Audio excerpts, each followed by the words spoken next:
కదంబ మంజరీ క్లుప్త కర్ణపూర మనోహర.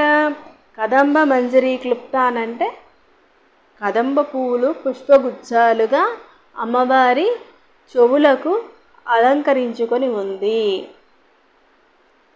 చూసారా, కదంబ పువ్వు ఒక పుష్పం ఎంత ఉంటుంది, అలాంటిది గుచ్చు అంటే ఎంత ఉంటుంది కదండి. కదంబ పుష్పగుచ్చు అంటే ఎంత ఉంటుందా, కనీసం ఒక 5-6 ఉంటాయి కదా పుష్పగుచ్చంలోన, అంటే ఇంత ఉంటుంది. అంతా ఒక చెవులో పెట్టుకుంది.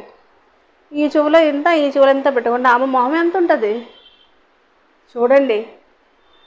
కదంబ పువ్వులు పుష్పగుచ్చాలుగా కలిగి కర్ణపూర అంటే కర్ణం నిండా పెట్టుకుంది, చెవు నిండా పెట్టుకుంది, చూడడానికి మనోహరంగా ఆగుపడుతుంది. అంటే ఆమె కదంబ పుష్పగుచ్చమే ఎంత ఉంటే ఒక చెవుకి ఇంత పెట్టుకుంది, ఇంకో చెవుకి ఇంత పెట్టుకుంది, అది చూడడానికి ఎలాగుంది, అమ్మవారి మొహం ఎంత ఉంటుంది చెప్పండి. ఎంత మనోహరం, ఎంత దివ్యమైన స్వరూపం, బ్రహ్మాండ రూపం కదండి, చాలా పెద్ద రూపం కదండి.